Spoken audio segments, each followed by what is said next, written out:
Panorama des régions. Panorama des régions pour un tour d'horizon des faits marquants toutes les semaines avec nos journalistes en région.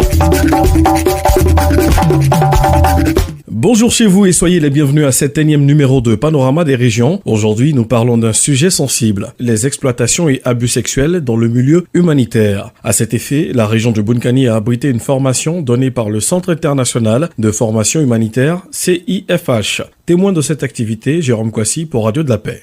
Radio de la Paix.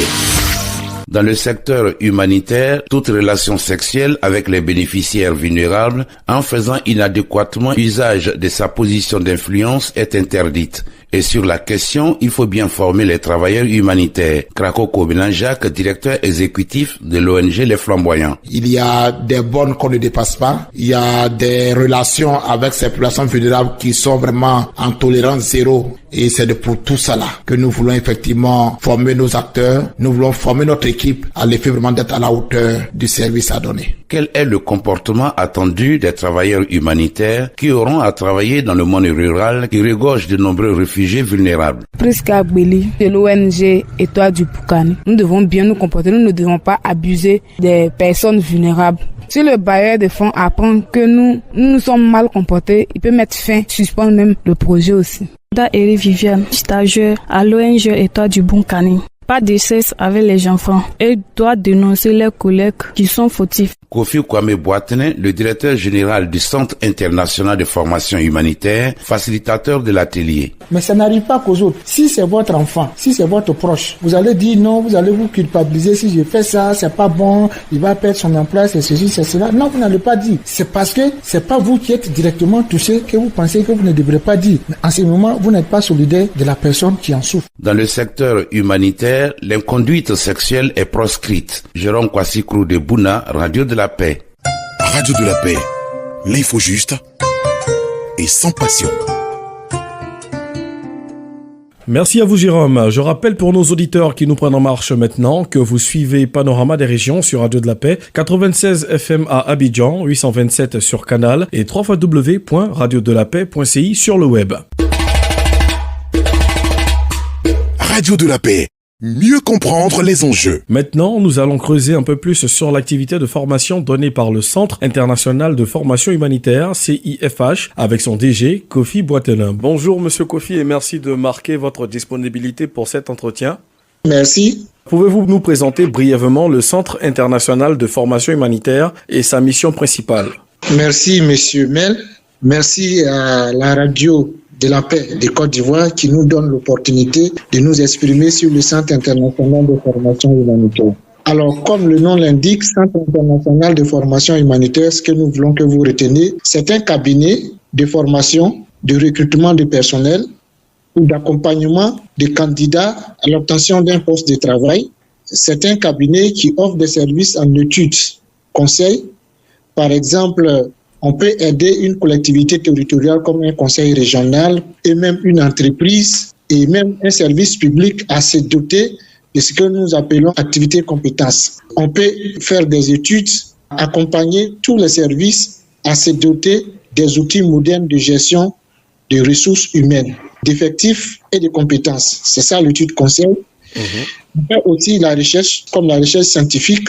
À tout égard, si par exemple une structure voudrait entamer un travail de recherche avant de développer un projet, le cabinet a compétence avec son pool d'enseignants-chercheurs qui interviennent pour mener très bien ce travail de recherche. Et il y a ce que nous appelons l'assistance multiple.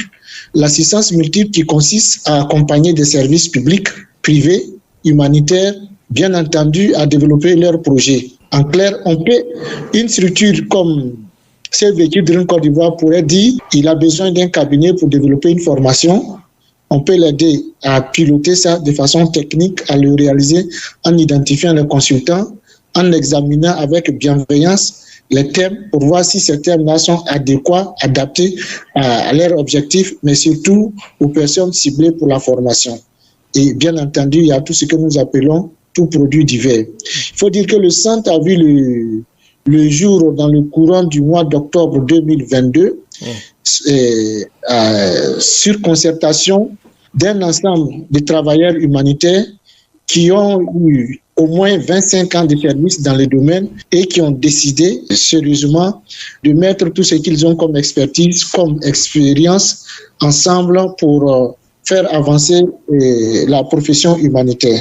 Donc on comprend que vous avez un large éventail d'activités et fort de cet éventail, vous avez initié une formation contre les abus sexuels dans le domaine humanitaire à Bouna. Quelles ont été les raisons principales qui vous ont poussé à donner cette formation ?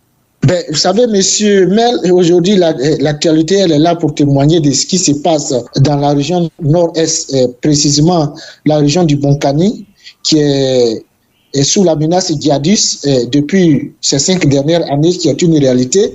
La preuve, c'est que cette région compte aujourd'hui un peu plus, si je ne m'abuse, un peu plus de 20 000 demandeurs d'asile en provenance du Burkina. Donc, tous ces demandeurs d'asile qui sont sur le territoire ont amené, par exemple, le HCR à mettre un bureau là-bas. Les acteurs humanitaires sont là-bas aujourd'hui et ils composent avec les structures locales pour faire passer les réponses humanitaires en termes de protection et d'assistance à ces populations qui demandent cette aide-là.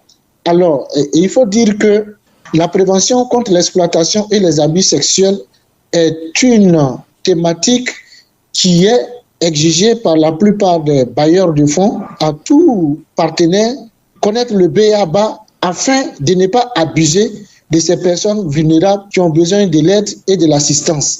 Donc, c'est fort de ce que la région du Bonkani est aujourd'hui une région humanitaire en termes de protection que nous avons voulu outiller certains acteurs à ce qu'ils puissent travailler en évitant cette inconduite sexuelle. Et du coup, quels sont les principaux objectifs que vous visiez en initiant cette formation ? L'objectif principal de cette formation était de permettre aux agents de l'ONG Les Flamboyants, mais il n'y a pas eu que les staffs de l'ONG Flamboyants, mais il y a eu les staffs de l'ONG Étoile du Bonkani, et les staffs de l'ONG Notre Grenier, la section du Bonkani, donc en quelque sorte qui travaillent en réseau. Donc c'est 3 structures qui constituent ce qu'on appelle le réseau des ONG et associations de la région du Bonkani, sous le lead de l'ONG Les Flamboyants, ont bénéficié de cette formation dont l'objectif principal était de leur permettre d'avoir les connaissances essentielles de base sur ce que c'est l'exploitation et les abus sexuels et comment prévenir et comment prendre les dispositions dans l'exécution d'un mandat humanitaire à ne pas commettre ce genre d'actes. De manière spécifique, qu'est-ce qui a été développé pour répondre aux réalités du Bonkani et des contextes humanitaires locaux ? Il y a eu plusieurs modules qui ont été traités. Il y a eu d'abord ce que nous appelons l'induction sur la PCA, comme je vous l'ai dit. L'induction, c'est un peu donner le b.a.-ba. C'est quoi l'exploitation? C'est quoi l'abus sexuel? C'est quoi le harcèlement sexuel? Quelle est la différence entre une violence basée sur le genre, etc. Il fallait qu'on arrive d'abord à permettre à l'ensemble des participants de savoir ce que c'est. Ensuite, au-delà de l'induction sur la PCA, on a traité du système de réponse au signalement d'un cas d'exploitation et d'abus sexuels. Après, on a passé en revue les mécanismes de feedback et de plainte lorsqu'il y a une situation de cas d'exploitation et d'abus sexuels. Et comme je l'ai dit, on a travaillé beaucoup plus sur la différence entre une violence basée sur le genre et une exploitation et les abus sexuels. Voilà. En plus, on a parlé aussi du lien entre la prévention contre l'exploitation et les abus sexuels et les partenaires ou les fournisseurs. Par la suite, on a terminé à un module qu'on appelle « Comment dire non à l'inconduite sexuelle ». Donc, il y a eu tout un paquet de modules qui ont permis, je crois, à l'ensemble des participants d'être bien outillés, d'avoir la bonne connaissance sur l'exploitation et les abus sexuels qui pourraient compromettre toute une opération humanitaire même dans un pays.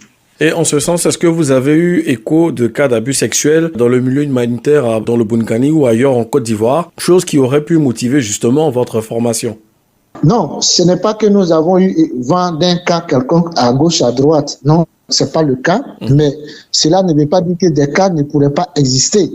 Voilà, mais nous n'avons pas fait d'investigation pour en savoir davantage. Nous sommes focalisés sur le fait que cette région est confrontée à cette menace djihadiste avec tout ce que ça comporte comme effet en termes des besoins de protection humanitaire. Et comme la prévention contre l'exploitation et les abus sexuels est devenue aujourd'hui un élément